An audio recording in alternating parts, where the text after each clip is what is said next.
বন্ধুরা আজকের এই ভিডিওর মাধ্যমে আপনারা দেখতে পাবেন উত্তর কোরিয়া এবং দক্ষিণ কোরিয়ার মধ্যে কি পার্থক্য রয়েছে। দক্ষিণ কোরিয়া ধীরে ধীরে যেভাবে অ্যাডভান্স হয়ে এগিয়ে চলেছে, তেমনি অন্যদিকে উত্তর কোরিয়া দিনের পর দিন নিচে নেমে চলেছে।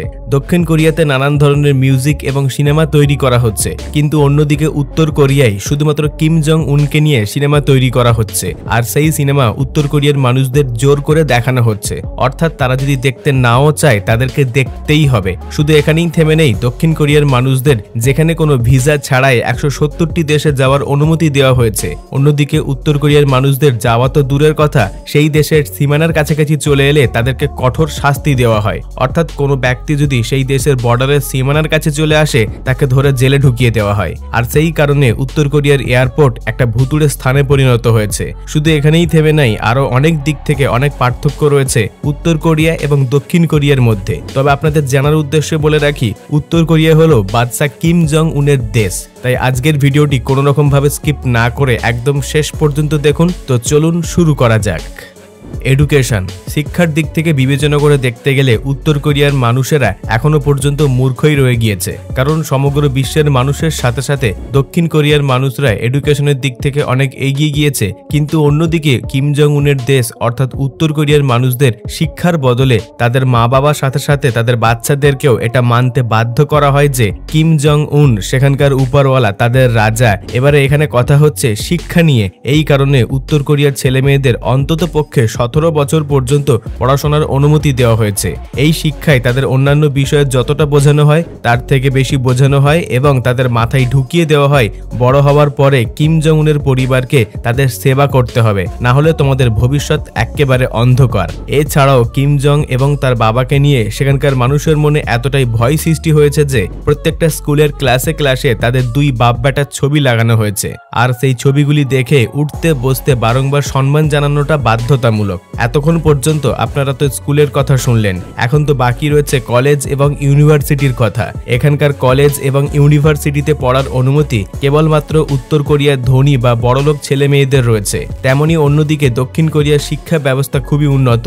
এই দেশের 97.9% ছেলে মেয়েদের পড়াশোনার অনুমতি রয়েছে এবং তারা পড়াশোনা করছে। এবার যে মানুষগুলি পড়াশোনা করেনি, তারা তাদের ইচ্ছামতো কাজ করছে, কেউ তাদের পথে বাধা হয়ে দাঁড়ায়নি। কিন্তু উত্তর কোরিয়াতে সব জায়গাতেই বাধা রয়েছে। অটোমোবাইল, যেখানে সারা বিশ্বের মতো দক্ষিণ কোরিয়াও নিজস্ব যানবাহনের দিকে পদক্ষেপ নিয়েছে, তেমনি অন্যদিকে উত্তর কোরিয়ার গাড়ির মধ্যে এসি সম্পর্কিত একটি খুবই সাধারণ বৈশিষ্ট্য 2018 সালে মানুষের কাছে আনা হয়েছিল। আর বর্তমানে এটিকে বিলাসবহুল আইটেম হিসাবে বিবেচিত করা হয় এবং এর বিশেষ কারণ হলো সেখানকার সুপ্রিম লিডার কিম জং উন, যাকে তার ভয়ের অনুভূতি দেশবাসীর হৃদয়ে সর্বদা বজায় রাখতে হবে। আর সেই কারণে উত্তর কোরিয়ায় শুধুমাত্র গুরুত্বপূর্ণ এবং মহান ব্যক্তিদের কাছেই গাড়ি থাকে, যার জন্য আজও উত্তর কোরিয়ার প্রতি 1000 মানুষের জন্য মাত্র 11টি গাড়ি রয়েছে। কিন্তু বন্ধুরা, উত্তর কোরিয়াকে কারুর থেকে কম মনে করে একদমই ভুল করবেন না যেন। আর পাওঙ্গা মোটরস নামক এই কোম্পানি ট্যাক্সি থেকে শুরু করে সবকিছু বানাতে একদম মাহির। নিজের কোম্পানি হওয়া সত্ত্বেও উত্তর কোরিয়া এতটাই দরিদ্র হয়ে রয়েছে যে সেখানে মানুষের মধ্যে গাড়ির চাহিদা একেবারেই নগণ্য। এই কারণে এখানকার মানুষেরা এখনো সাইকেল চড়ে যাত্রা করতে বেশি পছন্দ করে। অন্যদিকে দক্ষিণ কোরিয়া বিশ্বের দুটি শীর্ষস্থানীয় নিজের গাড়ি ব্র্যান্ড উৎপাদন কোম্পানি হোন্ডা আর কিয়া শুরু করেছে। সম্ভবত এই কারণেই দক্ষিণ কোরিয়া বিশ্বের 6ম বৃহত্তম নিজস্ব শিল্পের জন্য পরিচিত, যেখানে এই দেশ প্রতি 1000 মানুষের মাথাপিছু 475টি গাড়ি তৈরি করে থাকে।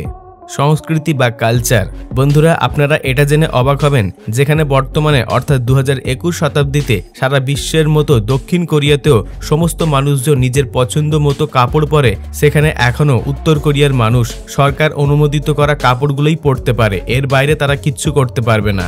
আপনারা হয়তো এটাই ভাবছেন যে এরা কতটা বিকৃত মনের। তবে বন্ধুরা, এটা কিছুই নয়, কারণ যেখানে দক্ষিণ কোরিয়ার জনগণ তাদের প্রিয় গায়কের মতো প্রতি মাসে চুলের রং পরিবর্তন করা খুবই সাধারণ একটা ব্যাপার, অন্যদিকে কিম জং এর ক্ষোভ এতটাই বেশি যে উনি ওখানকার জনগণের চুলের স্টাইল আগে থেকেই ভেবে রেখেছেন। তার এই পাগলামি এখানেই শেষ নয়, কারণ 2005 সালে জানা গিয়েছিল কিমের বাবার শাসনে রাশিয়ার মানুষের সামনে একটি অদ্ভুত হেয়ার স্টাইলকে আনতে এই মানুষগুলো একটি সম্পূর্ণ টিভি শো তৈরি করেছে। তো বুঝতেই পারছেন তো বন্ধুরা, কিভাবে উত্তর কোরিয়ার জনগণকে নিয়ন্ত্রণ করে রাখা হয়। এটা একেবারেই স্পষ্ট যে যেখানে তাদের ইচ্ছা মতো চুল কাটতে দেওয়া হয় না, সেখানে ক্লাবের ক্লাবের মতো জায়গায় পার্টি করতে যাওয়া তোর কোনো প্রশ্নই ওঠে না। কিন্তু আমাদের উত্তর কোরিয়ার জনগণ কারুর থেকে কম নয়, কারণ তারা ভয় না পেয়ে লুকিয়ে লুকিয়ে পার্টি করে থাকে। যেখানে এই সব গানগুলি বাজানো হয় তাও খুবই লুকিয়ে। এত নিষেধাজ্ঞা সত্ত্বেও উত্তর কোরিয়া ও দক্ষিণ কোরিয়ায় তাদের ভাষা ছাড়া কিছু জাতীয় ছুটির দিন রয়েছে, যেমন নববর্ষ এবং স্বাধীনতা দিবস ইত্যাদি। এছাড়াও বন্ধুরা, দক্ষিণ কোরিয়ার মানুষেরা নিজেদের ইচ্ছা মতো ধর্ম মেনে চলে, কিন্তু অন্যদিকে উত্তর কোরিয়ার মানুষদের নাস্তিক বানিয়ে রেখে দিয়েছে সেখানকার সুলতান কিম জং উন। কারণ সর্বদাই তার মনে এটাই ভয় থাকে যে তার দেশের জনগণ যদি ধর্মের জন্য কোনোদিন তার বিরোধিতা করে বসে, তাহলে এত দীর্ঘ বছরের তাদের পরিবারের মেহনত তো একেবারে ধুলোই মিশে যাবে। সেই কারণে উত্তর কোরিয়ার মানুষদেরকে কোনো জাতি বা ধর্ম আঁকড়ে বাঁচার অনুমতি দেওয়া হয় না, অর্থাৎ সেখানে কোনো ধর্ম চলে না। বিনোদন, এন্টারটেনমেন্ট।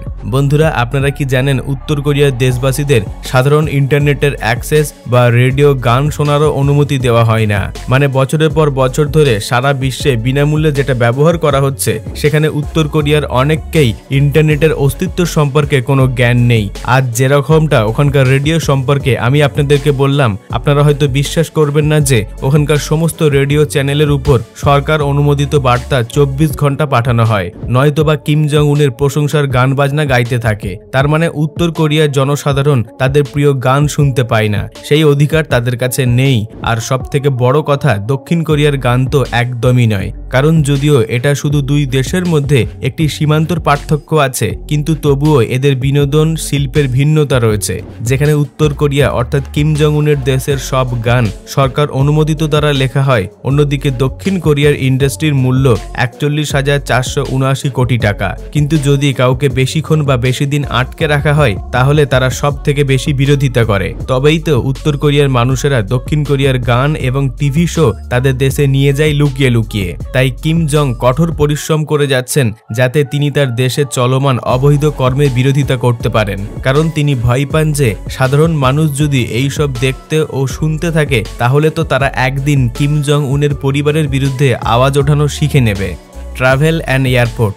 এবারে এই দুই দেশের এয়ারপোর্টের কথা যদি বলা হয়, তাহলে দক্ষিণ কোরিয়া উত্তর কোরিয়ার থেকে অনেক অ্যাডভান্স হয়ে গিয়েছে। কারণ দক্ষিণ কোরিয়ার এয়ারপোর্টের আশেপাশে বিরাট বড় বড় হোটেল তৈরি হয়েছে, যাতে সেখানে মানুষ বিশ্রাম নিতে পারে। কিন্তু অন্যদিকে উত্তর কোরিয়াতে গেলে সেখানকার এয়ারপোর্টের অবস্থা দেখলে আপনাদের চোখ একেবারে কপালে উঠে যাবে। কারণ সেখানকার এয়ারপোর্ট যেন মরুভূমি হয়ে গিয়েছে, অর্থাৎ ভয়ঙ্কর ভুতুড়ের অবস্থায় পড়ে রয়েছে, যেন সরকারের তরফ থেকে তাকে ব্যান করে দেওয়া হয়েছে। এবারে যদি বলা হয় ভ্রমণের কথা, তাহলে উত্তর কোরিয়ার গরিব মানুষদের ভ্রমণ করার জন্য অনেক কাঠ খড় পোড়াতে হয়। শুধু তাই নয়, তাদেরকে পুরোপুরি সেই দেশ থেকে অন্য দেশে যাওয়ার জন্য নিষেধাজ্ঞা জারি করেছে সেখানকার মহারাজ কিম জং উন। কিছু কিছু মানুষ ভাগ্যের জোরে যেতে সক্ষম হয়েছে, আর এই সমস্ত কিছুর কারণে উত্তর কোরিয়ার পাসপোর্ট খুবই রেয়ার। এই দেশের কিছু সংখ্যক মানুষ যারা তাদের দরকারে অন্য দেশে পাড়ি দিতে পারে, যেমন সরকারি কর্মচারী, অলিম্পিক খেলোয়াড়, ধনী ব্যবসায়ী ইত্যাদি। এই সমস্ত মানুষদের পাসপোর্ট দেওয়া হয়েছে। শুধু এখানেই থেমে নেই বন্ধুরা, এখানকার লোকাল ট্রেনে করে একটি শহর থেকে অন্য শহরে যাত্রা করতে হলে সরকারের অনুমতি নিতে হয়। আর তেমনি অন্যদিকে দক্ষিণ কোরিয়ার মানুষদের পুরোপুরি স্বাধীনতা দেওয়া হয়েছে, যেখানে খুশি তারা যেতে পারে।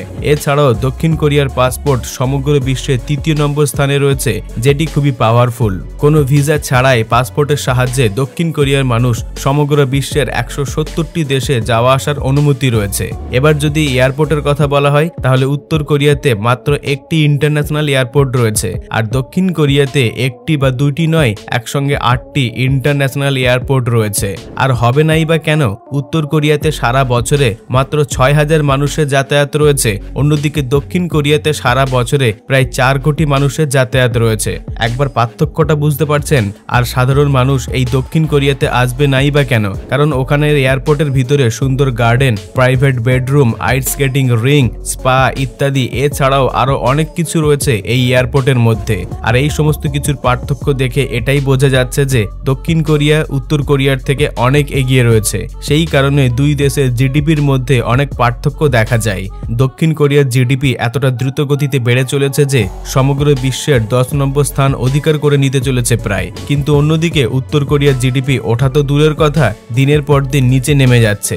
আর এর কারণ হচ্ছে সেই দেশের সরকার কিম জং উন, যাকে বলা হয় সেখানকার বাদশা মহারাজ, নিজে বিলাসবহুলে থেকে দেশের মানুষ থেকে শুরু করে সমগ্র দেশকে নিচে নামিয়ে দিচ্ছে। বন্ধুরা, এই উত্তর কোরিয়া এবং দক্ষিণ কোরিয়ার পার্থক্য দেখে আপনাদের কি মতামত রয়েছে নিচে কমেন্টে অবশ্যই জানাবেন। বাকি এই তথ্যপূর্ণ ভিডিওটিকে লাইক দিয়ে সকলের সঙ্গে শেয়ার করে দেবেন। আপনাদের মধ্যে যদি কেউ নতুন দর্শক হয়ে থাকেন তাহলে সাবস্ক্রাইব করে আমাদের পাশে থাকবেন। সর্বশেষে থ্যাঙ্কস ফর ওয়াচিং।